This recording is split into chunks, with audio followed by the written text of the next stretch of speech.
তো ইমাম আহমদ ইবনে হাম্বল সাধারণ বেশে মসজিদে বসে আছেন। মুয়াজ্জিন সাহেব বললেন, মুরব্বি বের হন, নামাজ শেষ হয়ে গেছে, চলে যান বাহিরে। তিনি বললেন, আল্লাহর বান্দা মুয়াজ্জিন সাহেব, আমি তো পথিক মুসাফির, প্রচণ্ড শীত, বাহিরে আমার বয়স হয়ে গেছে, মুরব্বী মানুষ আমি এখানে তাহাজ্জুদের রাতটা কাটাই দিই, সকালে ফজর পরে বের হয়ে যাই। মুয়াজ্জিন সাহেব বলল, ওই সমস্ত কথা চলবে না, ওই সমস্ত কথা চলবে না, খালি বের হন মসজিদ থেকে। তখনও তিনি নিজেকে বলেন না, মুয়াজ্জিন সাহেবের কাছে পরিচয় দিয়ে বলেন না, মিয়া আমার চেনো, আমি কে? আমি হচ্ছে এই জগতের শ্রেষ্ঠ মুহাদ্দিস ইমাম আহমদ ইবনে হাম্বল। পরিচয় দিলেন না।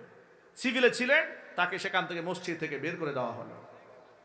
কিতাবের মধ্যে এসেছে ইমাম আহমদ ইবনে হাম্বল রাহমাতুল্লাহি আলাইহি মসজিদ থেকে বের হয়ে তালাশ করতেছিলেন যে রাতটা কোথায় একটু আরামে কাটাইয়ে দেওয়া যায়।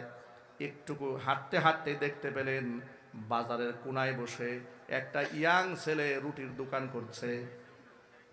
দোকান করছে। এখানে তাওয়ার মধ্যে রুটি দিচ্ছে, রুটি সেকতেছে আর রুটি বিক্রি করতেছে গভীর রাতে। আহমদ ইবনে হাম্বল রাহমাতুল্লাহি আলাইহি ওই ইয়াং দোকানদারের পাশে গিয়া বসলেন। পাশে গিয়া বলছেন, ও দোকানদার, তোমার তাওয়ার মধ্যে রুটি সেকতেছো, আমি যদি পাশে বসে একটু কাছ থেকে তাপ গ্রহণ করি, তোমার কোনো আপত্তি আছে? দোকানদার বলল, মুরব্বি বলেন কি, এটা কোনো বিষয় নাকি? আপনি যদি এখানে বসে একটু তাপ গ্রহণ করেন তো আমার সুবিধা হলো, আমি একটা সঙ্গী পেয়ে গেলাম, কোনো অসুবিধা না, আপনি বসুন। ইমাম আহমদ বিন হাম্বল রাহমাতুল্লাহি আলাইহি তাওয়ার পাশে বললেন, সেখান থেকে তাপ গ্রহণ করতেছিলেন। আর দোকানদারের কি দোকানদারি করে, কেমনে করে পর্যবেক্ষণ করতেছিলেন। তিনি দেখতে পেলেন এই ইয়াং দোকানদার তাওয়ার মধ্যে যখন রুটি দেয় তখন বলে আস্তাগফিরুল্লাহ, আবার তাওয়া থেকে রুটি যখন উপরে উঠায় বলে আস্তাগফিরুল্লাহ, কাস্টমারের হাতে রুটি যখন দেয় বলে আস্তাগফিরুল্লাহ, টাকা যখন গ্রহণ করে বলে আস্তাগফিরুল্লাহ। জবানের মধ্যে কথায় কথায় তিনি ইস্তিগফার পাঠ করছেন। ইয়াং ছেলে এই দোকানদারের আচরণ দেখে ইমাম আহমদ ইবনে হাম্বল বড় অবাক হয়ে গেলেন। আল্লাহর বান্দা, জবানে কথায় কথায় ইস্তিগফার কেন পাঠ করা? ইয়াং ছেলেটি বলছে, ও পথিক মুসাফির, তুমি তো জানো না ইস্তিগফারের আমল করতে করতে আল্লাহ পাক আমার মর্যাদা কোথায় উঠিয়ে দিয়েছেন। এই জবান থেকে যে দুয়াই করি না কেন, দোয়া করতে দেরি হয়, আল্লাহর কাছে কবুল হতে দেরি হয় না। আল্লাহ তাআলা আমাকে মুস্তাজাব ও দাওয়া বানিয়ে দিয়েছেন। এই জন্য আমার সকল ভাইদের প্রতি উদাত্ত আহ্বান, জবানে বেশি বেশি ইস্তিগফার জারি রাখবেন। আস্তাগফিরুল্লাহ, আস্তাগফিরুল্লাহ, লা হাওলা ওয়ালা কুওয়াতা ইল্লা বিল্লাহ সব সময় পড়বেন। আল্লাহর হাবিবের গায়ে কোনো গুনাহ ছিল না, অথচ আল্লাহর নবী সাল্লাল্লাহু আলাইহি ওয়াসাল্লাম দিনে 70 বারের ঊর্ধ্বে তিনি ইস্তিগফার পাঠ করতেন। জোরে কোন সুবহানাল্লাহ। ইয়াং এই দোকানদারের কথা শুনে ইমাম আহমদ ইবনে হাম্বল বড় হতবাক হয়ে গেলেন। যাহারে কি ফেতনার জামানা, যেখানে দোকানদাররা মিথ্যা কথা বলে, 2 নাম্বার জিনিসকে 1 নাম্বার জিনিসের কথা বলে বিক্রি করে, ওজনে কম দেয়, খাদ্যে ভেজাল দেয়। রমজান আসলে তো বর্তমানে আমাদের বাংলাদেশের ব্যবসায়ীদের অবস্থা দেখলে মনে হয় এগুলা সব নরেন্দ্র মোদীর নাতিপুতি। কথা ঠিক কিনা বলেন? আচরণ দেখে মনে হয় না মুসলমান। কৃত্রিম ক্রাইসিস তৈরি করে, খাদ্যদ্রব্য গুদামজাত করে কৃত্রিম ক্রাইসিস তৈরি করে বুটের দাম বাড়িয়ে দেয়, তেলের দাম বাড়িয়ে দেয়, পেঁয়াজের দাম বাড়িয়ে দেয়, খেজুরের দাম বাড়িয়ে দেয়। কথা বলতে হবে ঠিক কিনা? গোটা দুনিয়ার অন্যান্য মুসলিম দেশে, দুবাইয়ে, কাতারে, সৌদি আরবে, যারা এমনকি অমুসলিম দেশ জার্মানি পর্যন্ত রমজান মাসে দেখেছি যে তারা সেখানে দ্রব্যমূল্য মুসলিমদের জন্য কমিয়ে দিয়েছে। একমাত্র আশ্চর্য দেশ মুসলমানদের দেশ বাংলাদেশ, যে দেশে রমজান মাসে দ্রব্যমূল্য বাড়িয়ে দেওয়া হয়। আমি সকল ভাইদেরকে বলছি, এই ক্ষেত্রে আমাদেরও দোষ আছে। সেই দোষটা কি জানেন? রমজান এসেছিল ত্যাগের জন্য, আমরা ত্যাগের মাস না বানিয়ে ভোগের মাস বানিয়েছি। 11 মাস এই খানা খায় না, জন্মের খানা রমজান মাসে খায়। ঠিক কিনা বলেন? 14 আইটেম নিয়ে বসছি ইফতারে। আরে ভাই, এত ইফতার আইটেম দরকারটা কি? আপনি তো খেজুরকে ফরজ বানিয়ে ফেলেছেন, ওয়াজিব মনে হয় বানিয়ে ফেলেছেন।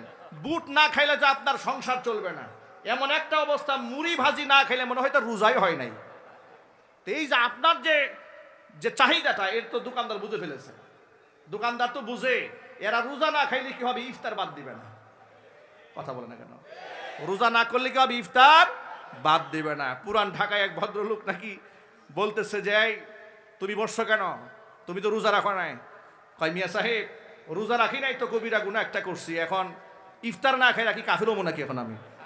উনি ইফতার খেয়ে ফেলবে। দেখবেন বেরোজাদারের ইফতারের জ্বালায় রোজাদার ইফতার খাওয়ার সুযোগ পায় না। প্রিয় ভাইরা, এজন্য সকল ভাইদেরকে বলছি, দেখুন নবী করিম সাল্লাল্লাহু আলাইহি ওয়াসাল্লাম বলেছেন, ইউহশারুত তুজ্জারু ইয়াউমাল কিয়ামাতি ফুজ্জারান, ব্যবসায়ীদেরকে কিয়ামতের দিন পাপিষ্ঠদের কাতারে দাঁড় করে দেওয়া হবে। চিৎকার দেখুন নাউজুবিল্লাহ।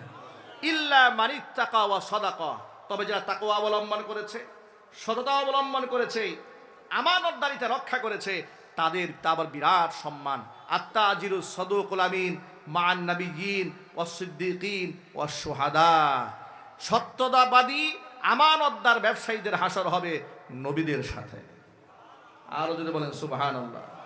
এই জন্য ব্যবসায়ী ভাইরা কৃত্রিম ক্রাইসিস তৈরি করবেন না, ওজনে কম দিবেন না, খাদ্যে ভেজাল দেবেন না।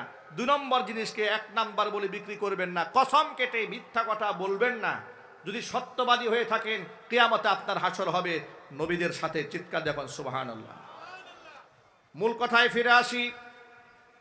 আহমদ ইবনে হাম্বল এই ইয়াং ছেলের কথা শুনে হতবাক হয়ে গেল। এ কেমন দোকানদার, কথায় কথায় ইস্তেগফার পাঠ করে। দোকানদার বলে, আল্লাহর বান্দা, আমি আমার জবানে প্রতিনিয়ত ইস্তিগফারের আমল করার কারণে আল্লাহ আমার সম্মান এত এত উপরে উঠিয়ে দিয়েছে। জবানে দোয়া করতে দেরি হয়, আল্লাহ পাক কবুল করতে দেরি করেন না। তবে মুসাফির, আমার মনে একটা কষ্ট আছে, একটা কষ্ট আছে। সব দোয়া আল্লাহ কবুল করেছেন, একটা দোয়া কেন যেন এখনো কবুল হয় নাই। আহমদ ইবনে হাম্বল জিজ্ঞেস করেন, আল্লাহর বান্দা, কোন দোয়া তোমার কবুল হয়নি? ছেলেটি বলে, আহমদ ইবনে হাম্বল রাহমাতুল্লাহি আলাইহি নামক এই অঞ্চলের শ্রেষ্ঠতম একজন মুহাদ্দিস আছে, বড় বুজুর্গ আলেম আছে। আমি আল্লাহর কাছে দোয়া করেছি, রব্বুল আলামিন আমার জীবনে একটা বার হলেও যেন ইমাম আহমদ ইবনে হাম্বলের সাক্ষাৎ পাই। যদি কোনোদিন তারে দেখতে পারি, তাকে বুকের সাথে আলিঙ্গন করে কপাল ধরে একটা চুমা দিতে চাই। এই দোয়াটা কবুল হয় নাই, বাকি যত দোয়া আছে সব আল্লাহ পাক কবুল করে নিয়েছেন। এতক্ষণ পর্যন্ত যিনি নিজেকে আড়াল রেখেছিলেন, যুবকের কথা শুনে নিজেকে আর লুকিয়ে রাখতে পারলেন না, দাঁড়িয়ে বললেন, ও যুবক, যে ইমাম আহমদ ইবনে হাম্বলকে দেখার জন্য তুমি আল্লাহর কাছে দোয়া করেছিলে, আল্লাহ পাক ওই ইমাম আহমদ ইবনে হাম্বলকে তোমার রাতের সাথী হিসেবে তোমার দোকানের মধ্যে আল্লাহ নিজে পাঠিয়ে দিয়েছে। পরিচয় দিলেন, বুকের সাথে আলিঙ্গন করলেন, কপাল ধরে চুমো খেলেন, আল্লাহ পাকের শুকরিয়া আদায় করলেন। ঘটনা থেকে কয়েকটা শিক্ষা পাওয়া যায়।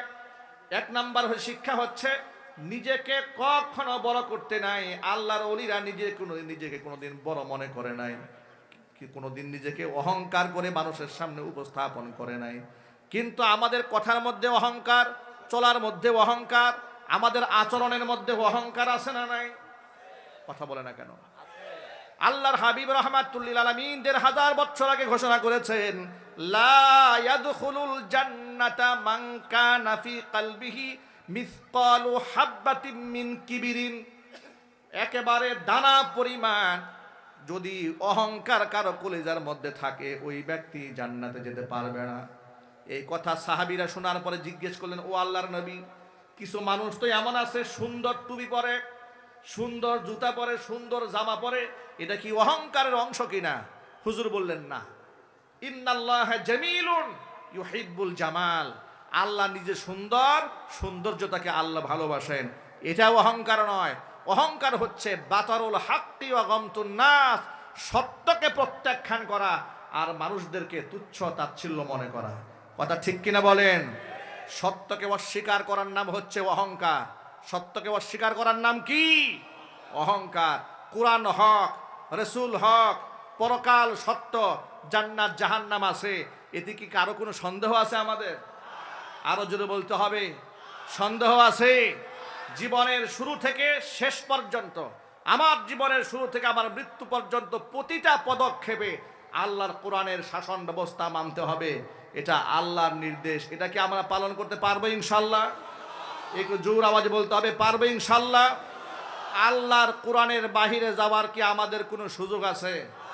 একটি ইমামদারের মতো গর্জে উঠে জবাব দিয়ে বলেন, আল্লাহর কোরআনের বাহিরে যাওয়ার কি আমাদের কোনো সুযোগ আছে? কোরআন যাকে হালাল বলেছে তা হালাল হিসেবে গণ্য করতে হবে। কোরআন যা হারাম বলেছে সেটা হারাম হিসেবে মান্য করতে হবে। দেখুন, এই যে উলামারা আজকে মাহফিলের ইসলামী সম্মেলন আয়োজন করেছেন, অথচ বিগত 16 বছরে স্বৈরাচারের আমলে এই দেশে মুসলিম অধ্যুষিত এই দেশে সবচাইতে বেশি নির্যাতিত হয়েছে উলামায়ে কেরাম।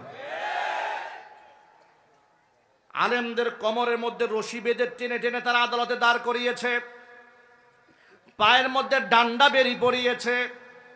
কয়েকদিন আগে দেখলাম এক কুখ্যাত নেতা, সে আদালত কর্তৃপক্ষকে বলেছে আমরা 3-4 বারের এমপি ছিলাম, এই জন্য হাতের মধ্যে হ্যান্ডকাপ লাগালে আমাদের প্রেস্টিজ ইস্যু হয়ে দাঁড়ায়, আমাদের ইজ্জত সম্মান নষ্ট হয়। ওই ইজ্জত আলীর নাম নৌ পরিবহন মন্ত্রী, ঠিক কিনা বলেন? নৌ পরিবহন মন্ত্রী ওই ইজ্জত আলী বলেছে যে আমরা 4-5 বারের এমপি মন্ত্রী, আমাদেরকে হাতের মধ্যে হ্যান্ডকাপ পরায় উঠালে আমাদের প্রেস্টিজ ইস্যু হয়ে দাঁড়ায়। খুব ইজ্জতে লেগেছে, হাতের মধ্যে হ্যান্ডকাপ পরেছে। আমি তো বলতে চাই এই সমস্ত এমপি মন্ত্রীরা এই দেশের শ্রেষ্ঠ আলেমদের একটা জুতা বহন করার যোগ্যতা রাখেন।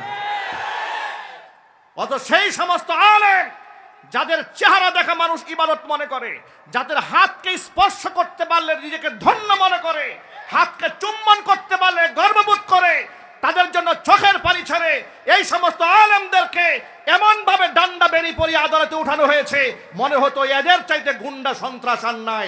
এমন বিয়াদবি যারা করেছে তাদের পায়ে শুধু ডান্ডা বেরি কেন, এর থেকে নিকৃষ্ট শাস্তি হওয়া দরকার। কথা বলেন ঠিক কিনা বলেন?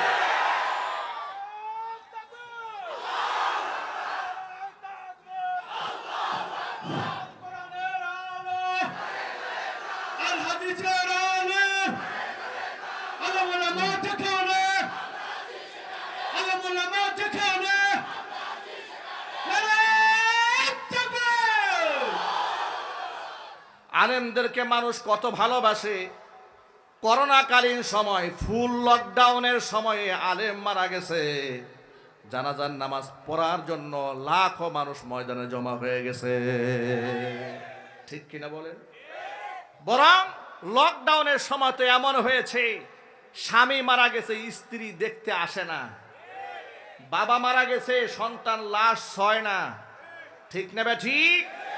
ওই সময় জুবাইর আহমদ আনসারী রহমাতুল্লাহি আলাইহি মারা গেলেন, জানাজার নামাজে লাখো মানুষের ঢল নামলো, টেলিভিশনে আলেমদের সমালোচনা করা হলো, বলা হলো সব মৌলবাদী দেশটাকে শেষ করে দিয়েছে।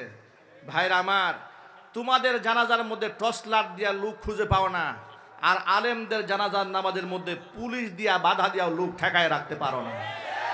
পার্থক্য তো এখানে।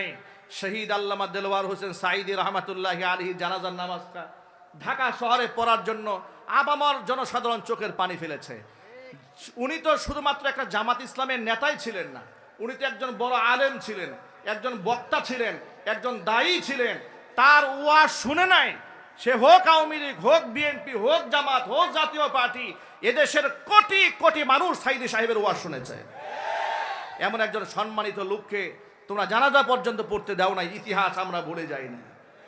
আমার মতো লোককে তোমরা গাজীপুরের মাহফিল মঞ্চ থেকে নামিয়ে ককটেল মামলা দিয়ে 1 নাম্বার আসামি, বিএনপির মামলার আমাকে দিয়ে হাসান সরকারকে 7 নাম্বার আসামি দিয়ে আমার 1 নাম্বার দিয়ে আদালতে তোমরা তুলেছিলে। মামলা দিয়েছিল, আমার পকেটের মধ্যে 16টা ককটেল পাওয়া গেছে। তোমরা আমাদের হাতে গরুর রশি দেয়া বেঁধে আমাদেরকে কোর্টে হাজির করেছিলে, ইতিহাস আমরা ভুলে যাই নাই। বিনা নোটিশে তোমরা আমাদের মসজিদ থেকে তাড়িয়ে দিয়েছিলে, ইতিহাস ভুলে যায় নাই। আগামীর ভবিষ্যতে আলেম ওলামাদের সাথে এখনো আচরণ যারা করবে, গোটা উম্মতে মুসলিমা তাদের বিরুদ্ধে জিহাদের ঘোষণা দিয়ে প্রস্তুত থাকতে হবে।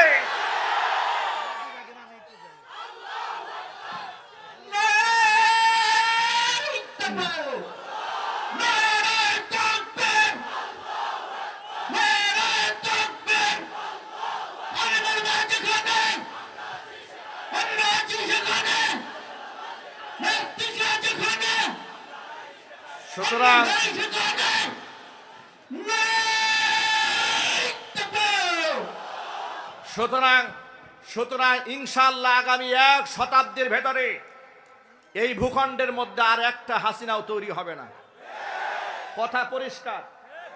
আমি আবার বলছি, পৃথিবীর ইতিহাস সাক্ষী, স্বৈরাচারী হাসিনা এদেশের ইসলাম পন্থীদের সাথে যে আচরণ করেছে, ফেরাউনও সে আচরণ করে নাই। মুসলমানদের পরিচয় দিয়ে এদেশের আলেমদেরকে হত্যা করে রক্ত নিয়ে জাতীয় সংসদে দাঁড়িয়ে যে মহিলা তামাশা করেছে, অন্ততপক্ষে আর যাই হোক এমন স্বৈরাচারীর পক্ষে টু শব্দ করবে এমন মুসলমান ভূখণ্ডে থাকতে পারে না। আপনারা ঐক্যবদ্ধ ছিলেন, ভবিষ্যতে ঐক্যবদ্ধ থাকতে হবে। এদেশ ইসলামের দেশ, এদেশ কোরআনের দেশ, এদেশে আলেম ওলামাদের দেশ। ঐক্যবদ্ধ থাকতে হবে। ইসলাম বিদ্বেষী কোনো ব্যক্তি বাংলার জমিন আমরা বরদাস্ত করব না। আপনারা রাজি আছেন কিনা? দোহা